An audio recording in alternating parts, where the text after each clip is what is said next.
50 questions तक हम लोग डिस्कस कर चुके हैं। 51 क्वेश्चन देखेंगे, ठीक है। Scarcely had I arrived then the train left। देखो स्कार्सली जो है हमारा नेगेटिव एडवर्ब होता है।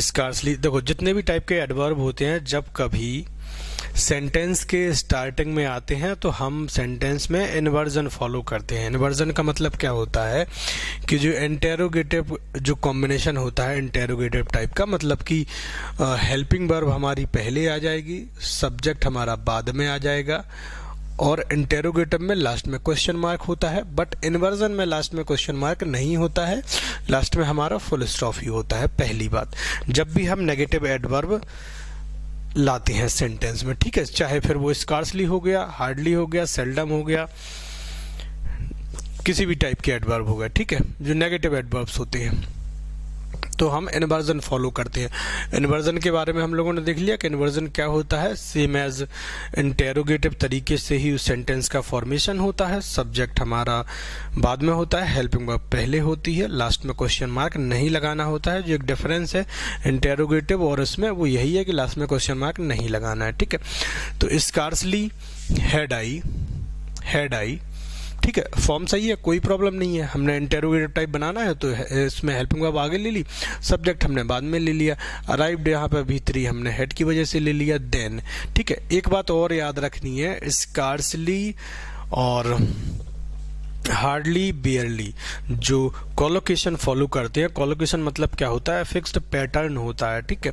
अच्छा, एग्जाम में होता क्या है, एग्जाम में हमें नंबर मार्क करने होते हैं, इसलिए मैं ज़्यादा से ज़्यादा कोशिश करूँगा, ज़्यादा से ज़्यादा बच्चों का ही पॉइंट ऑफ व्यू रहता है कि हमें रीज़न पे उतना ना जाके चीज़ों को हमें पॉइंट ऑफ व्यू से पढ़ना चाहिए, ठीक है। तो जो बच्चे सिर्फ एग्जाम पॉइंट ऑफ व्यू से पढ़ रहे हैं लैंग्वेज को, ठीक है, वो ज़्यादा कोशिश ना करें डिटेल में जाने की, क्योंकि हमारे पास 4 महीने हैं और 4 महीनों में ही हमें पूरा सिलेबस कंप्लीट करना होता है।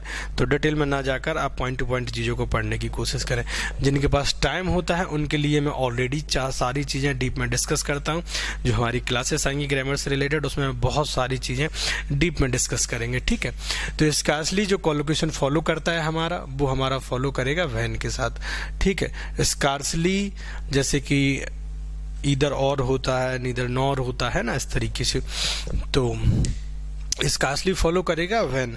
तो यहाँ पर जो हमारा एरर था वो देन ना होकर व्हेन होगा, ठीक है। एक तो यहाँ से एरर पूछा जाता है जब भी कभी नेगेटिव एडवर्ब से क्वेश्चंस पूछे जाते हैं, मोस्टली स्कार्सली, हार्डली, सेल्डम और बेयरली, इनसे क्वेश्चंस पूछे जाते हैं, ठीक है। तो एक तो आपको यहाँ से पूछा जाएगा, एक आपको यहाँ से पूछा जाएगा। कई बार क्या होता है कि पास्ट इंडेफिनिट में हमें सेंटेंस दे दिया जाता है यहाँ पर हमें, तो आपको ये बात याद रखनी होती है। सेम वही इस टाइप का कॉन्सेप्ट हो जाएगा जो आफ्टर बिफोर वाला होता है ना।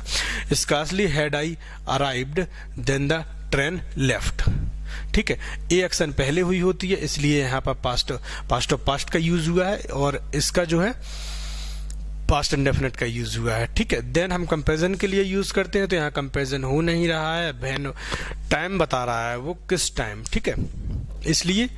अच्छा, ये तो हो जाएगा इसका डिटेल। रीजन की ऐसा किस लिए होता है, बकाया हमें स्कार्सली के साथ व्हेन यूज करना है और यहाँ पर पास्ट परफेक्ट का यूज करना है और अगले क्लॉज में हमें यहाँ पर पास्ट इंडेफिनिट का यूज करना है, ठीक है। तो यार आपको समझ में आ गई होगी। द रीजन, देखो ये बहुत इंपॉर्टेंट क्वेश्चन है और इवन बुक में इसके बारे में, क्वेश्चन के बारे में क्या गिवन है वो हम अभी डिस्कस करेंगे, जबकि बहुत बेसिक सा क्वेश्चन है। मुझे समझ नहीं आता है कि बच्चों को रटवा क्यों दिए जाते हैं ऐसे कॉन्सेप्ट। द रीजन, यहाँ पर द रीजन देखो बुक में क्या गिवन है, ये बैंक के बच्चों को भी अगर जो अच्छी मैं कोचिंग का नाम नहीं लूंगा, ठीक है, बट बहुत सारे बच्चों को ये बात पता होगी। द रीजन अपने साथ कनेक्ट करता है, रीजन अपने साथ कनेक्ट करता है क्या, दैट को, ठीक है, जो इस पार्ट में एरर है। रीजन के साथ हमें हमेशा दैट लेना है, ये हमारी बुक में इवन टीचर्स हमें ये सिखा देते हैं कि भाई दैट लेना है। दैट क्यों लेना है, उसका रीजन आपको अगर समझ में आ जाए। अच्छा, ऐसा हमेशा नहीं होता है कि रीजन के साथ दैट ही लेना पड़ेगा। मैं कई सारे क्वेश्चंस हम लोग जो डिटेल एक्सप्लेनेशन देखेंगे तो कई सारे क्वेश्चंस हम ऐसे देखेंगे कि रीजन के साथ दैट नहीं आता है, ठीक है, हर एक चीज कंडीशनल है, मतलब बेस्ड है लॉजिक पे, कॉन्सेप्ट पे। कोई एक रीजन हो रहा है इसलिए ऐसा हो रहा है, सर्दी पड़ रही है इसलिए हम कपड़े पहन रहे हैं, सर्दी नहीं पड़ेगी हम लोग जैकेट स्वेटर नहीं पहनेंगे। ऐसा थोड़ी ना है कोई भी चीज मतलब फॉलो कर रहे हैं, गर्मी चल रही है तभी स्वेटर पहने ऐसा नहीं है, ठीक है। तो इसके साथ भी ऐसा नहीं है। द रीजन यहाँ पर नाउन है, द रीजन यहाँ पर नाउन है, इसका कॉम्प्लीमेंट यहाँ पर डिस्क्रिप्शन इसके बारे में गिवन है। Why he was rejected, the reason why he was rejected, reason है why he was rejected was singular है, singular subject है तो भाई singular हमने यहाँ पे लगा दिया है।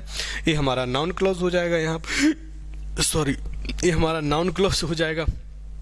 रीजन यहाँ पे सब्जेक्ट हो जाएगा, सब्जेक्ट है डिस्कशन, हाँ नाउन क्लॉज हो जाएगा। यहाँ पे जो वर्ब आएगी वो किसके अकॉर्डिंग आएगी, सब्जेक्ट के अकॉर्डिंग। सब्जेक्ट हमारा सिंगुलर है, सिंगुलर वर्ब हम यहाँ फॉलो करेंगे। बी वर्ब के बारे में हम लोगों ने कई बार देखा है कि बी वर्ब या तो अपने बाद कॉम्प्लीमेंट लेगा या verb plus ING continuous form follow करेगा, ठीक है। तो यहाँ पे कॉम्प्लीमेंट लेना है, और कॉम्प्लीमेंट जो होते हैं सेंटेंस में या तो वो एडजेक्टिव होते हैं या वो सारी चीजें या नाउन होते हैं, ठीक है। नाउन होती है, एडजेक्टिव होती हैं, या वो सारी चीजें नाउन या एडजेक्टिव के तरीके से काम करते हैं। तो बिकॉज जो यहाँ पर होता है, बिकॉज वो हमारा नाउन नहीं बना सकता है, ठीक है। देखो ये कंप्लीट पूरा क्लॉज गिवन है, तो हमें यहाँ पर नाउन क्लॉज अगर हम बना देंगे तो हमारा एक कॉम्प्लीमेंट का काम करने लगेगा, करेगा कि नहीं करेगा, कि नाउन बना देंगे तो वो कॉम्प्लीमेंट का काम करेगा।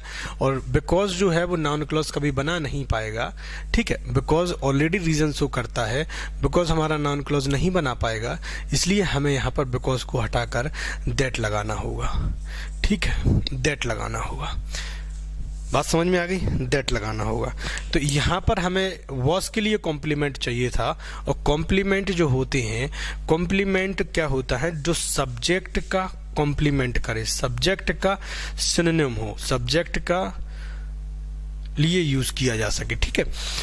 तो कॉम्प्लीमेंट जो हमारे होते हैं एडजेक्टिव्स होते हैं, या वो सारे स्ट्रक्चर फ्रेज जो एडजेक्टिव के तरीके से फंक्शन करें, या फिर हमारा नाउन हो सकता है, ठीक है।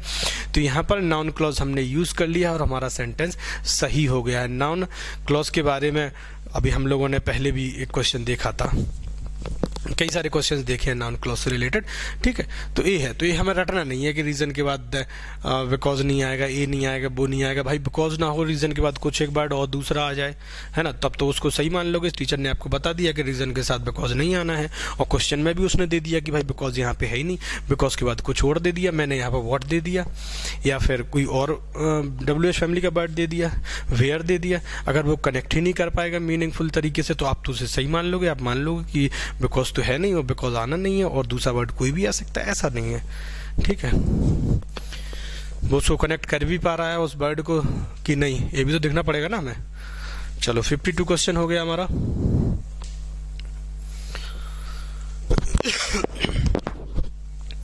52 के बाद क्या करेंगे, 53 क्या है, teachers of various school, teachers of various school. देखो अभी तक हम लोग मीनिंग किसी भी सेंटेंस का नहीं निकाल रहे हैं, आप लोग ध्यान दे रहे होंगे कि मीनिंग हम नहीं निकाल रहे हैं, मीनिंग पे हम लोगों ने बिल्कुल ही फोकस नहीं किया है।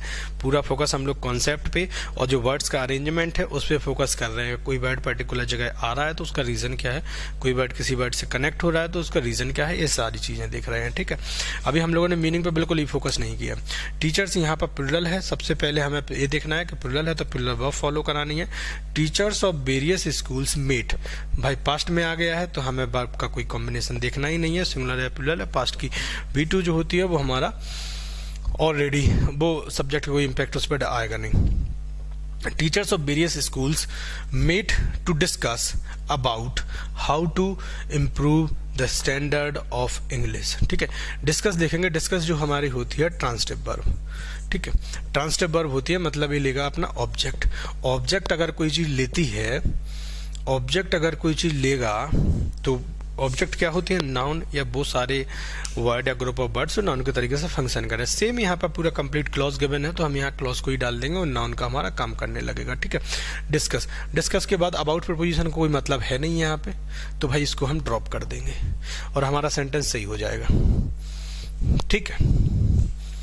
और किसी पार्ट में आपको एरर लग नहीं रही होगी, और लग भी रही होगी तो फिर आपको पढ़ना पड़ेगा, है ना, क्योंकि अगर आपको हर एक जगह एरर लग रही है तो फिर आपके कॉन्सेप्ट में कहीं ना कहीं कमी है, कहीं ना कहीं क्या पूरी ही कमी है कि नहीं? तो ज़्यादा से ज़्यादा चीज़ों को कॉन्सेप्चुअल पढ़ने की कोशिश करो और अपनी लैंग्वेज को इम्प्रूव करो, अपनी भाषा को इम्प्रूव करो, अपने स्कोर को इम्प्रूव करो बढ़िया से, है ना। 54 क्वेश्चन क्या हो जाएगा? His tradition bound attitude had to be a constant source of dissatisfaction among the young members of the family। ठीक है, इस क्वेश्चन को आप जरा करने की कोशिश करो जब तक हम 55 क्वेश्चन देखते हैं।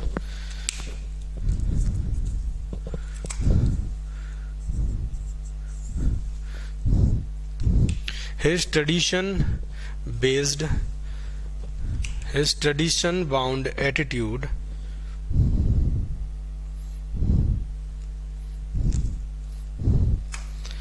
the two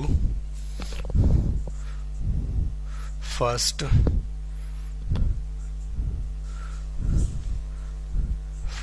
to arrive, the first to arrive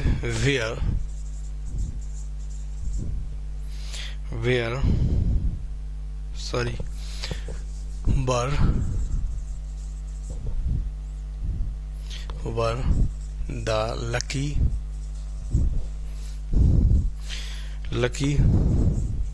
recipients of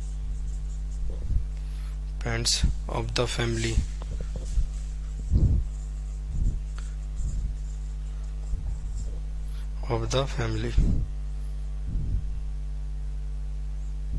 recipients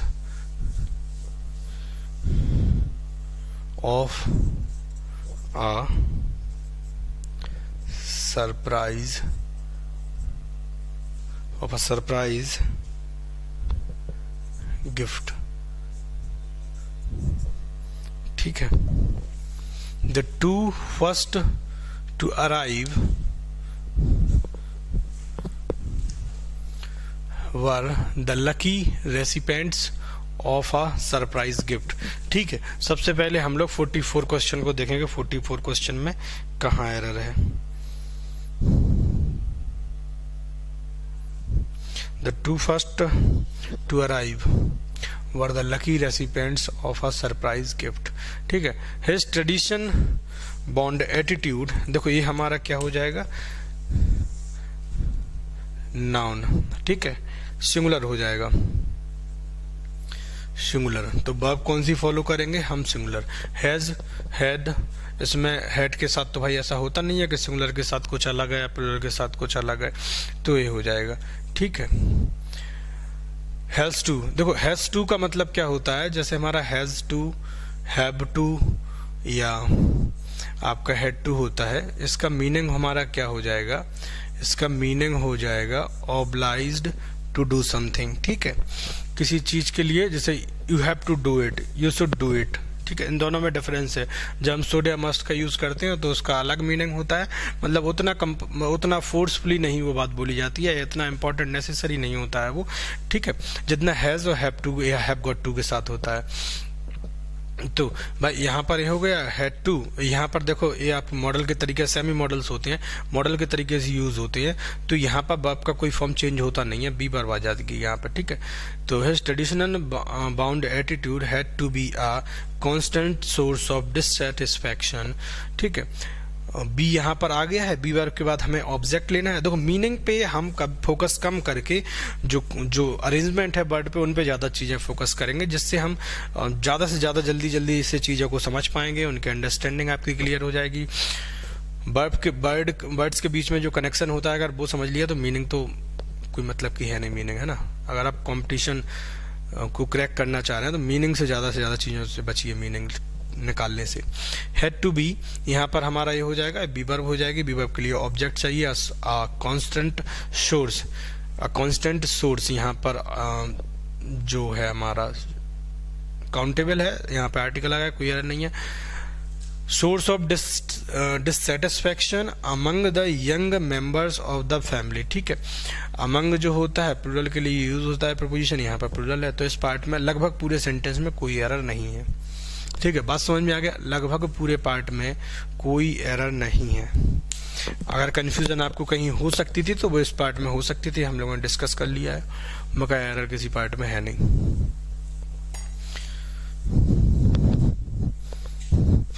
last question देखेंगे 55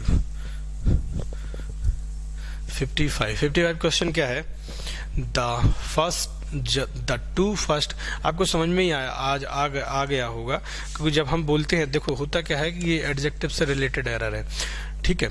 एक होता है ओ, एक होता है सी, इसको हम ओसी से याद रखते हैं, इसका मतलब होता है ऑर्डिनल और इसका मतलब होता है कार्डिनल। ऑर्डिनल का मतलब क्या होता है, जो ऑर्डर शो करता है, एडजेक्टिव्स के अरेंजमेंट का जो ऑर्डर शो करता है, मतलब जब भी कभी हम नंबर्स को एक साथ कनेक्ट करते हैं, जैसे टू और फर्स्ट, ठीक है, तो ऑर्डर हम पहले लेते हैं, जैसे फर्स्ट हो गया, सेकंड हो गया, थर्ड हो गया, इस तरीके से फोर्थ हो गया, फिफ्थ हो गया, फाइव्थ हो गया, सिक्स्थ हो गया, ठीक है। इनको हम ऑर्डर को पहले लेंगे और नंबर्स को बाद में लेंगे। कार्डिनल का मतलब होता है नंबर को हम लोग लेंगे बाद में, तो ऑर्डर को हम सबसे पहले लेंगे, तो यहाँ पे क्या हो जाएगा, द फर्स्ट टू, ठीक है, the first half of something, the first movie नहीं देखते, the first half was very interesting of this movie, इस तरीके से, ठीक है। तो यहाँ पर हमें अरेंजमेंट एडजेक्टिव से रिलेटेड एरर है, जब भी कभी नंबर्स हमें इस तरीके से गिवन हो तो हमें ऑर्डर वाले नंबर को पहले लाना है, और कार्डिनल मतलब जो नंबर है जिसको, जैसे 2 है, 1 2 3, ये सारे हमारे कार्डिनल हो जाएंगे, फर्स्ट सेकंड थर्ड है हमारा ऑर्डर हो जाएगा, तो ये पहले हो जाएगा, ठीक है। तो इस पार्ट में एरर है, आगे किसी पार्ट को देखना है नहीं, बकाया किसी पार्ट में एरर होगी भी नहीं, ठीक है। तो आपका सेंटेंस जो है सही हो जाएगा। आज के लिए इतना ही, बकाया जो भी क्वेश्चंस हम लोग स्टोरी में पोस्ट करते हैं, ज़्यादा से ज़्यादा चीज़ों को करने की कोशिश करिए, ज़्यादा से ज़्यादा पार्टिसिपेट करिए, सॉल्यूशन देखिए। अगर आप अपना टाइम दे रहे हैं इंस्टाग्राम पे किसी भी पेज पे, है ना, मैं चीज़ों को ऑब्जर्व करता हूँ कि बहुत सारे पेजेस ऐसे हैं या बहुत सारे स्टूडेंट ऐसे हैं जो बड़े बिगनर हैं, और बिगनर स्टूडेंट को पता होता नहीं है कि कहाँ पे सही नॉलेज है, कहाँ पे सही नॉलेज नहीं है। बहुत सारे पोस्ट लोग डाल देते हैं कि इंग्लिश को बोलना सीखें, है ना, फलानी बात बोलने के, आई लव यू बोलने के ढेर सारे तरीके, किसी को इम्प्रेस करने के ढेर सारे तरीके, क्रिसमस विश करने के इतने सारे तरीके, अब किसी को नए नए तरीके से क्रिसमस किस तरीके से विश करें, जब मैं उनकी चीज़ें देखता हूँ, ठीक है, तो बहुत ज़्यादा एरर होती हैं। अगर आप सच में या तो आप कंपटीशन की तैयारी कर रहे हैं या आप स्पीकिंग के पोर्शन से भी कर रहे हैं, स्पीकिंग के लिए भी, तो ग्रामर पे फोकस करिए, क्योंकि जब आप चीज़ों को सही तरीके से कन्वे करा पाएंगे, सामने वाले से बोल पाएंगे, बता पाएंगे, तभी आप चीज़ों को सीख पाएंगे। फ्रेजेस रटने से कुछ होने वाला है नहीं कि हमने इम्प्रेस करने के, बर्थडे विश करने के धमाकेदार 15 तरीके सीख लिए, 20 फ्रेज सीख लिए, सेंटेंस सीख लिए, उन सबसे कुछ होने वाला है नहीं, ठीक है। तो प्रैक्टिस करो, ज़्यादा से ज़्यादा प्रैक्टिस करो, प्रीवियस ईयर के क्वेश्चन पेपर लगाओ, और जो भी डाउट हो उन्हें डाउट को क्लियर करो, बकाया वीडियो को शेयर करना ना बिल्कुल नहीं भूलना है, ठीक है। आज के लिए इतना ही, टेक केयर, बाय।